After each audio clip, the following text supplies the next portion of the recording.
अस्सलामु अलैकुम वरहमतुल्लाहि वबरकातुह। आज हम लोग अरबी टू इंग्लिश एंड उर्दू किताब मिनहाजुल अरबिया अव्वल लेसन सबक नंबर 5 को पढ़ेंगे।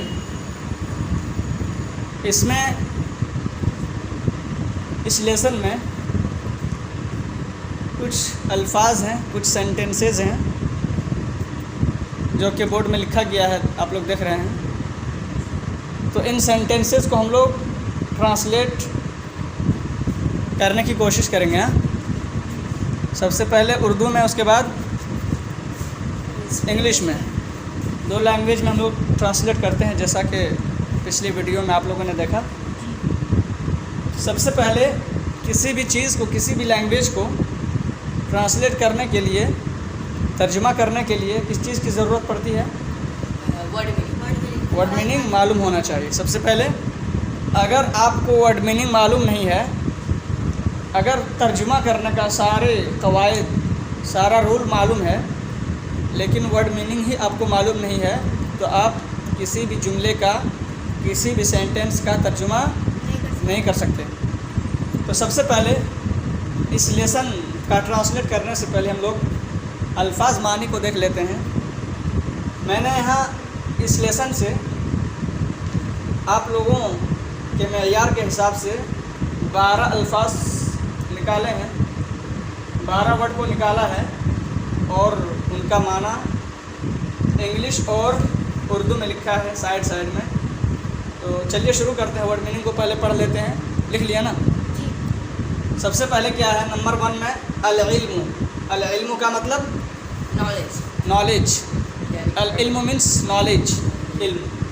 नंबर 2 में मुफीदुन। मुफीदुन मीन्स हाउ टू से इन इंग्लिश यूज़फुल, फ़ायदामंद। उर्दू में क्या कहते हैं? फ़ायदामंद। ये चीज़ फ़ायदामंद है, ये चीज़ गैर फ़ायदामंद है, यूज़फुल नहीं है, ऐसे बोलते हैं ना। 3 नंबर में क्या है? दीनुन। दीन 2 होता है, एक दाल नुज़र दिन। उस दिन का क्या मतलब होता है? दिन रात वाला दिन। लेकिन यहाँ दाल या ज़र्दी या के साथ है, तो इस दिन से क्या मुराद है? कोई भी मज़हब, कोई भी, जैसे कहते हैं दीन इस्लाम, तो इंग्लिश में क्या कहते हैं? रिलीजन। RELIGION, religion.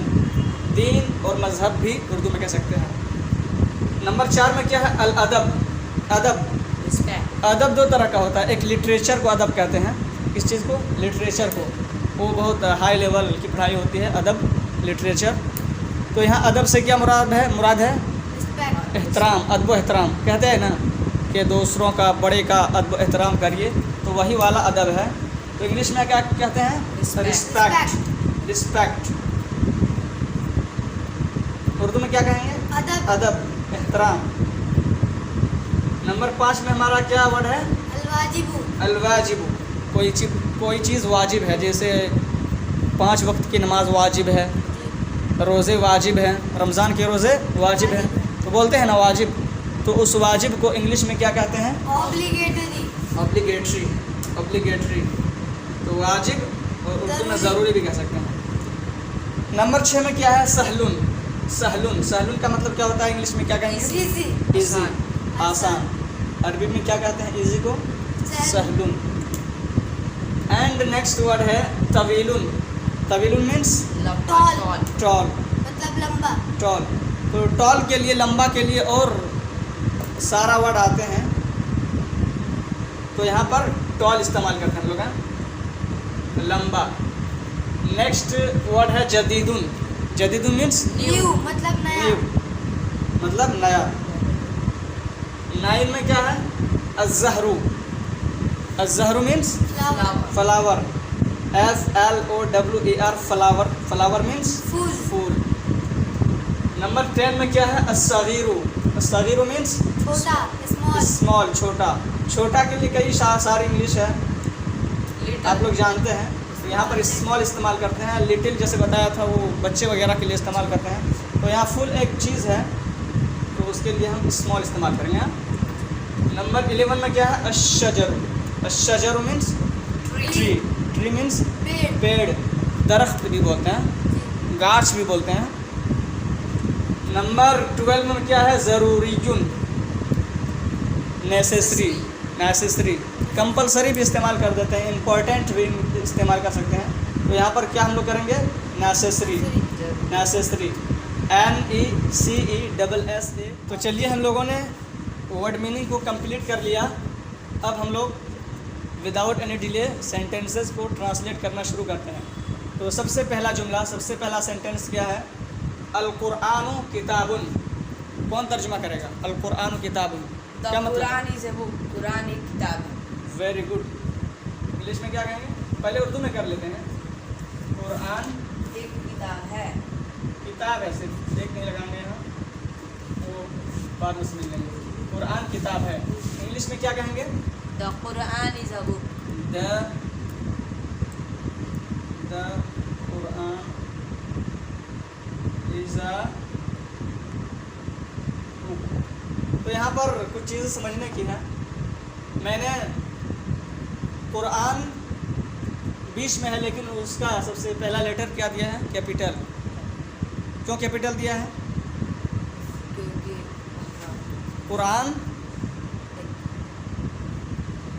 कुरान वगैरह का हम लोग पहला लेटर कैपिटल में लिखते हैं। जैसे ये कोई ख़ास किताब है, पुस्तक है, जिस तरह से हम ख़ास शहर वगैरह का कैपिटल में लिखते हैं, इस तरह। उससे पहले मैंने दा लगाया है। दा क्यों लगाते हैं? कोई ख़ास पुस्तक, किताब के लिए दा का इस्तेमाल होता है। आप अगर एक्सपोर्ट इंग्लिश ग्रामर पढ़ेंगे जूनियर का, तो उसमें सारी चीज़ें मालूम हो जाएंगी। तो दूसरा जुमला क्या है? अल किताबु अरबियुन। किताब अरबी है। किताब अरबी है। माशाल्लाह, आप जानते हैं आप लोग। किताब अरबी है, इंग्लिश बना है The book is Arabic. The book is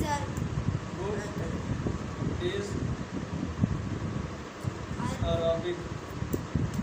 The book is Arabic. Language है, इसलिए हम लोग यहाँ पर कैपिटल ही इस्तेमाल करेंगे।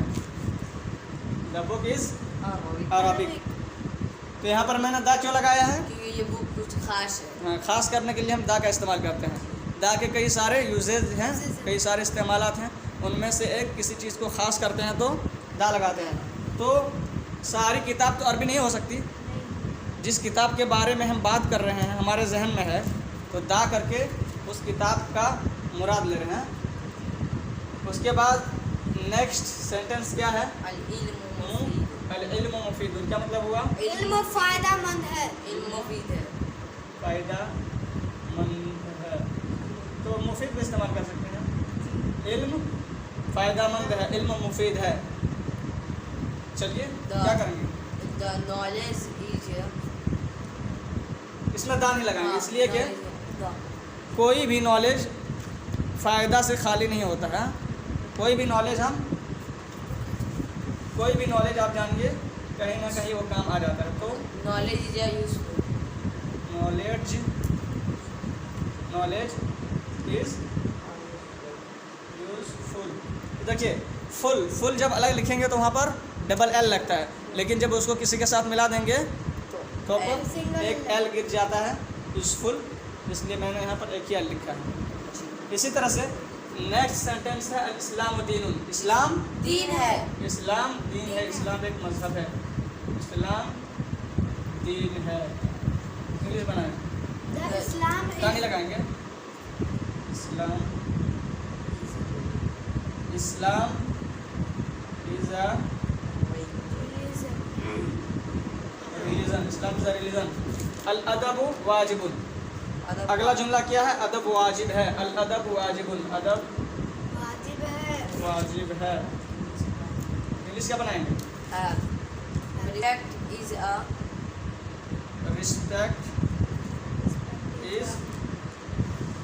Respect is obligatory. Respect is obligatory. OBLIGATORY. Obligatory. Respect is obligatory. obligatory. Respect is obligatory. And then next sentence क्या है? अद्दर्सु सहलुन, सबक आसान है। सबक आसान है। आसान है। इंग्लिश बना है दा लगाएंगे इसलिए कि हर सबक आसान नहीं होता है।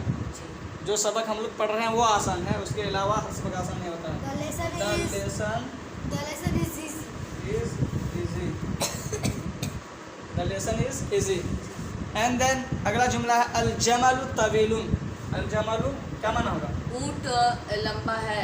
ऊँट लंबा है। Very good, well done. ऊँट लंबा है। इंग्लिश क्या बनाएंगे? Camel The camel is the camel is the tall. camel is a tall. Is tall, खाली ये नहीं लगाएंगे। The camel is tall. अल बैतु जदीदुन, घर नया है। घर नया है। वेरी गुड, घर नया है। घर नया है। The house is a new. The house house नहीं लगाएंगे। होम। क्या फ़र्क बताए थे हाउस और होम में? होम उस घर को बोलते हैं जिसमें हम लोग परमानेंट रहते हैं। जैसे हम लोग जिस घर में रहते हैं उसको होम बोलेंगे, और जिस घर में आदमी हमेशा के लिए नहीं रहता है, कभी कभार रहता है, शहर वगैरह में रहता है, परमानेंट नहीं है, उसको हाउस बोलते हैं। तो the home is New. New. तो यहाँ पर द इसलिए लगाए हैं कि होम जिस घर के बारे में बात कर रहे हैं वो घर नया है। हर घर नया नहीं होता है। अज़हरु सगीरुन, फूल फूल है। फूल छोटा है। तो हर फूल छोटा नहीं होता है। The the flower is small. आप लोग समझ गए हैं अल्हम्दुलिल्लाह। The flower is small. Small. ये भी इस्तेमाल करते हैं, टाइनी है, TINY। उसके बाद हमारा और दो जुमले हैं। एक है अश्शजरु कबीरुन, अल्लाइबु ज़रूरीयुन। अश्शजरु कबीरुन का क्या मतलब है? दरख्त बड़ा है। दरख्त बड़ा है। वेरी गुड, दरख्त बड़ा है। इंग्लिश क्या बनाएंगे? The tree is big. हर पेड़ बड़ा नहीं होता। The tree is big. Big तो यहाँ बड़ा से क्या मुराद है? लंबा। तो टॉल करेंगे। The tree is tall. The tree is tall. Tall. TREE, tree मतलब पेड़। अल्लाइबु ज़रूरीयुन, खेल जरूरी है। खेल ज़रूरी है। इसका मतलब ये नहीं है कि पढ़ाई छोड़कर भाग जाओ खेलना। खेल ज़रूरी है तो टाइम पर Playing असर बाद 1 is घंटा खेलना चाहिए। compulsory. तो क्या इंग्लिश बनाएंगे? Playing compulsory. Playing is a compulsory.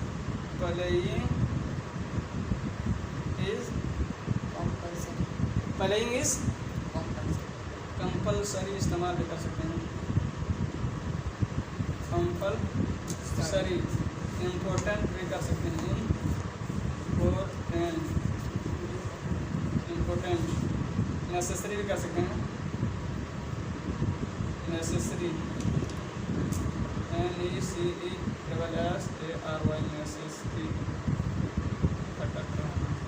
Necessary और दीगर वर्ड हैं जिसको इस्तेमाल कर सकते हैं।